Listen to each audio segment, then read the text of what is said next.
Dalam nama Bapa dan Putera dan Roh Kudus. Damai Tuhan bersamamu. Saudara-saudari yang terkasih dalam Kristus, perjamuan Ekaristi adalah suatu perjamuan di mana Tuhan mengundang kita untuk ambil bagian. Tuhan ingin memberikan dirinya kepada kita. Mari kita persiapkan hati untuk merayakan Ekaristi ini sambil mohon ampun kepada Tuhan atas segala dosa dan kekurangan kita.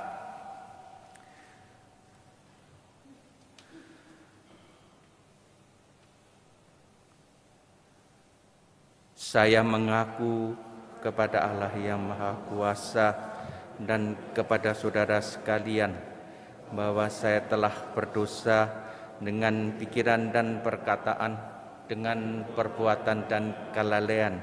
Saya berdosa, saya sungguh berdosa. Oleh sebab itu saya mohon kepada Santa Perawan Maria, kepada para malaikat dan orang kudus, dan kepada saudara sekalian, supaya mendoakan saya pada Allah Tuhan kita.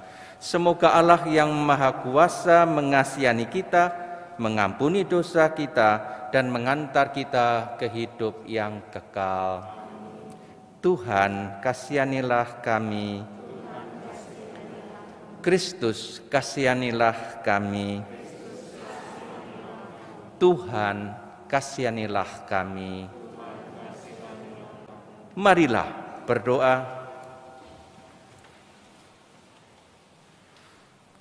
Allah Bapa kami, sumber segala penghiburan, hapuskanlah segala kesedihan hati kami, dan utuslah segera Dia, sumber damai sejahtera yang sangat kami dambakan, yaitu Yesus Kristus Putra-Mu, yang hidup dan berkuasa bersama Dikau dalam persatuan Roh Kudus, Allah sepanjang segala masa.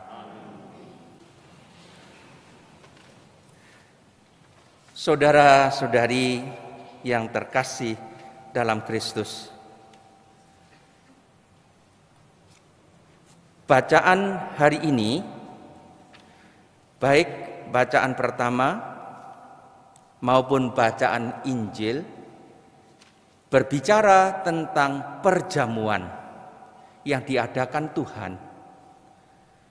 Dan dalam Mazmur tanggapan tadi yang diambil dari Mazmur terkenal, Mazmur 23, ada kalimat, Engkau menyediakan hidangan bagiku.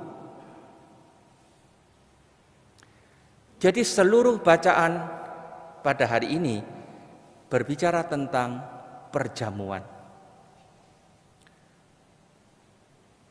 Dalam bacaan Injil dikisahkan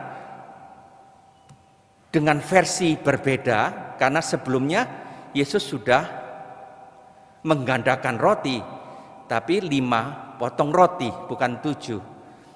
Bacaan hari ini versi yang lain 7 potong roti. Yesus memberi makan begitu banyak orang sampai kenyang. Ada mukjizat, roti yang terbatas bisa mengenyangkan sekian banyak orang, bahkan berlebihan. Perjamuan ini menggambarkan perjamuan lain yang akan diadakan Yesus menjelang sengsaranya. Tadi kita mendengar bagaimana bahasa yang dipakai langsung mengingatkan kita pada kata-kata konsekrasi. Yesus mengambil, mengucap syukur, membagi-bagi roti itu. Dan itulah yang Selalu kita dengar dalam konsekrasi, kita mengenangkan perjamuan terakhir Yesus ketika dia memberikan dirinya menjadi roti kehidupan, memberikan darahnya untuk mengampuni dosa manusia. Jadi mukjizat yang kita dengar dalam bacaan Injil hari ini mempersiapkan kita untuk melihat perjamuan lain, yaitu perjamuan Ekaristi. Karena itu bentuk altar mestinya bentuk meja makan, tidak bisa dibuat aneh-aneh sehingga tidak ada kesan bahwa itu suatu perjamuan.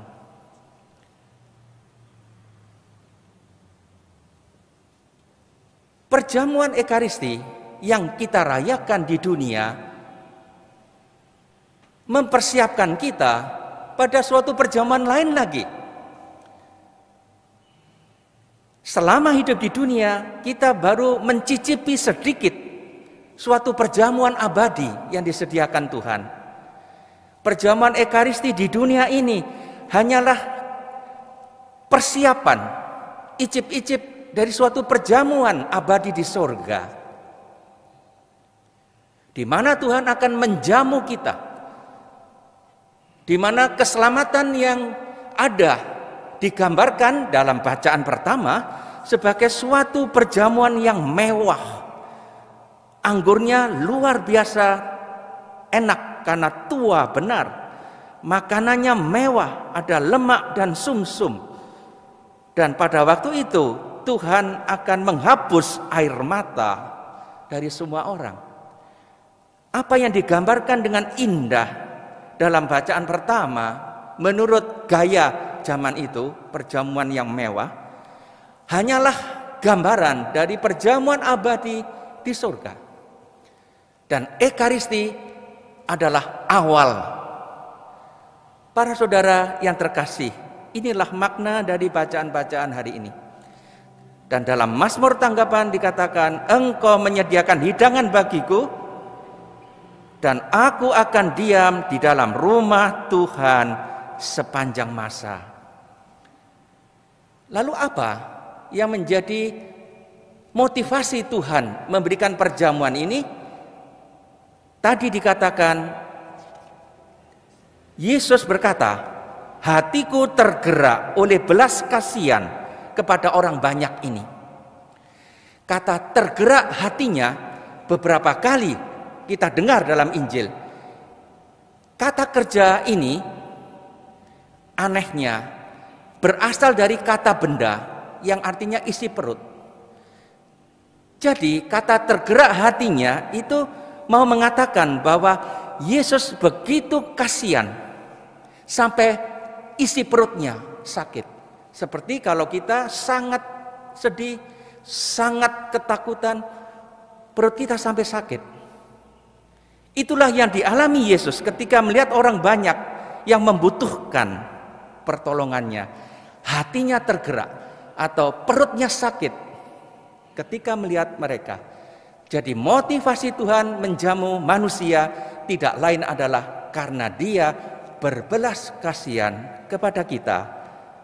Mari kita lanjutkan Ekaristi sambil mohon, semoga kita mampu menghargai perjamuan ini sebagaimana mestinya. Tuhan memberkati. Marilah berdoa.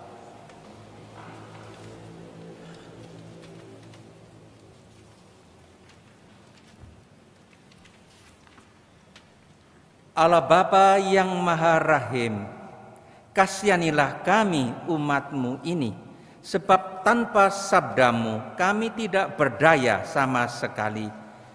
Curahkanlah sabda-Mu secara lebih melimpah, agar umat-Mu menikmati keselamatan dan damai sejahtera demi Kristus, Tuhan dan pengantara kami. Tuhan sertamu. Semoga saudara sekalian, keluarga, pekerjaan diberkati oleh Allah yang Maha Kuasa, Bapa dan Putra, dan Roh Kudus. Saudara sekalian, dengan demikian perayaan Ekaristi sudah selesai. Mari pergi, kita diutus.